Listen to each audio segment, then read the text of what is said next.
Hi, I'm Emma Donghue and I'm here at Queer Britain Museum in London's King's Cross.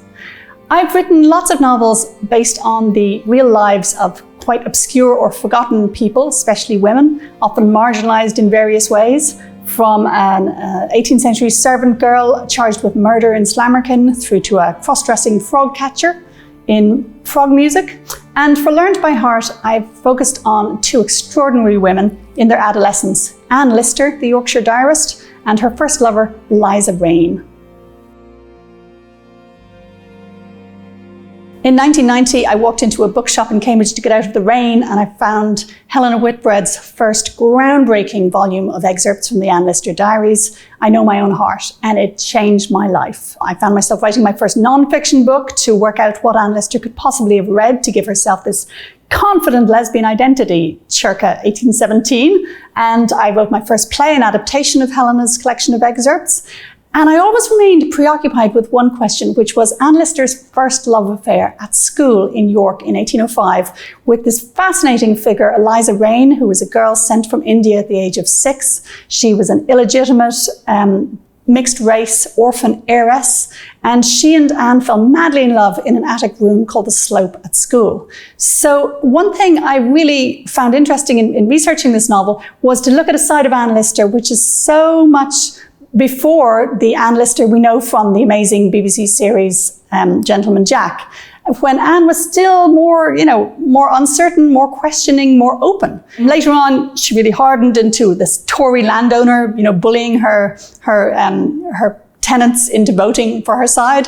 But at 14, she was a bit more playful and experimental, and she just absolutely lost her heart to Eliza Raine, and it threw their lives into absolutely new directions. And Anne went on to have a dozen other lovers, and Eliza had a much more tragic fate.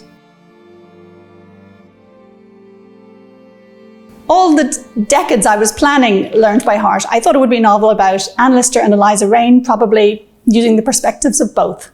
But the thing is, by the time I got around to writing it, Anne Lister had become quite a well-loved figure in popular culture, quite familiar to us. And the one who was fascinating me most was Eliza Raine, because she's been criminally neglected. There's so little known about her life, and so little attention has been paid to this unique outsider perspective on Regency society. This mixed-race heiress who was in some ways so high status and in other ways so completely downtrodden in early 19th century British society. So the book ended up being entirely from the perspective of Eliza Raine, because I just felt it was so urgent to bring her into the light. I always do a very in-depth research for my historical novels, but in this case, it felt particularly important because the most basic facts of Eliza Raine's biography hadn't been established clearly. There was just a lot of sort of swirling rumour or assumption. We know so little about, say, we don't know who her mother was. We knew her mother was Indian, but we don't know name, religion, ethnic group, anything.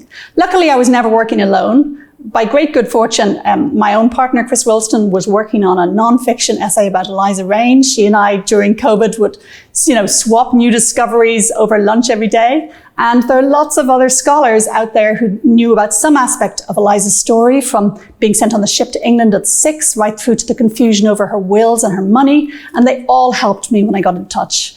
On Twitter, I DM'd genealogist San Ricken, and she spent the next year answering my queries. It was just an extraordinary kind of collaboration, and she managed to establish reliable histories for everything from Eliza's Yorkshire relatives to her individual schoolmates and teachers. So there are many entire scenes in the book based on some tiny little fact that San Ricken dug up, like about one of Eliza's schoolmates who, as a child, fell over a cliff and broke her arm. So this book is in some ways based on crowdsourced research. I would say a main source is about 100 letters from Anne Lister and from Eliza Raine and from their friends talking about them. And unlike the Lister diaries, these have not all been transcribed. So I basically begged a group of volunteer code breakers to help me. So about 14 of them transcribed 100 of these letters just for me, and so I couldn't have written the book without them.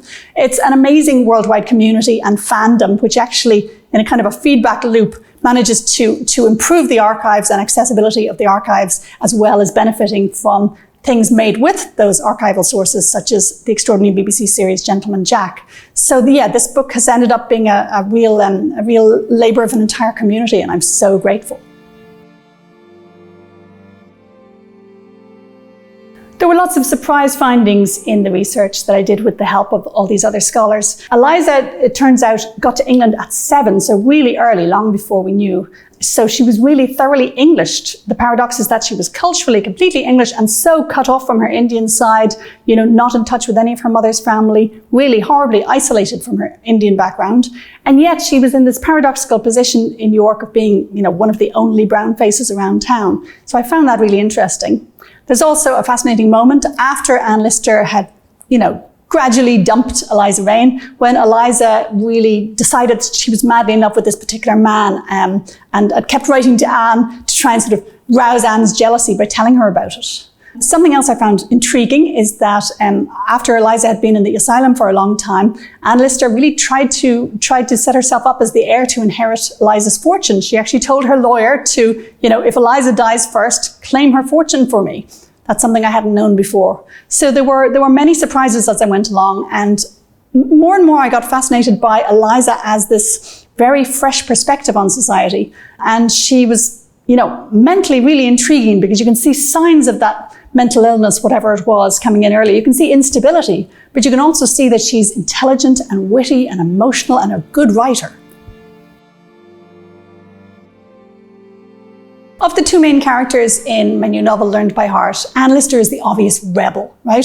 She dressed in a very mannish way, always in black once she was an adult, and very mannishly cut clothes, and she'd stride around Yorkshire and was routinely mocked by the locals in person, catcalled by prostitutes in the street. She'd be mocked as a man in the newspapers. And we can see her breaking those rules. She got involved in things like running coal mines, and she traveled to areas that European women hadn't been to before. So she's a really obvious, breaker of gender rules for one thing, and breaker of other rules. But Eliza Raine, in her own way, was an extraordinarily rebellious figure too, because you'd expect her to be kind of cowed by the fact that she was, illegitimate, but she only mentions that once in all her letters. She only mentions being a woman of colour once, and that's the phrase she used, a lady of colour. But most of the time she just ignored those aspects of her pedigree and acted like the high status, fortune in the bank young lady that she was. So even at times when, looking at her storyline, she sounds quite isolated and vulnerable. For instance, after Anne Lister had broken up with her, Eliza was living in Halifax on her own, and lots of people were not very friendly to her. But she writes in her letters about how glamorous she was. She'll say things like, "Oh, the way I wear a black ribbon in my hair, everyone copies me." And she talks about getting sneered at by some because she's ordering coffee tables with her family crest in inlay in them. So in many ways she has this kind of proud, almost grandiose side, which is not at all what you'd expect from this young woman, really on the fringe of 19th century high society. So she's a fascinating paradoxical figure, and very moody. You can see sometimes she's, feels like queen of the coop, and the next minute she's saying, "Oh, nobody would miss me if I died." So really, in her own femme way, Eliza Raine was quite as rebellious as her lover, Anne Lister. I think what I found most interesting in writing Learned by Heart was that I had expected it to be a novel about the teenage years of Anne Lister, who I'd been obsessed with for more than 30 years. But partly because Anne had become such a figure in popular culture, thanks to Sally Wainwright's amazing series, Gentleman Jack, I found myself more and more adopting the vantage point of Eliza Raine, because as this, high status heiress at boarding school who was nonetheless illegitimate and half Indian, she's this really paradoxical figure who'd have power one minute and be subjected to constant little microaggressions of racism the next. So really it ended up being Eliza Raine's story, and I found it just fascinating to look at the whole Anne Lister corpus of texts through Eliza's very different vantage point, and to see Anne's, well-known eccentric behaviours through the eyes of somebody who was so different from her and yet madly in love with her. Thanks for listening. I hope you found it interesting. I hope you enjoy Learned by Heart, and goodbye, and keep reading.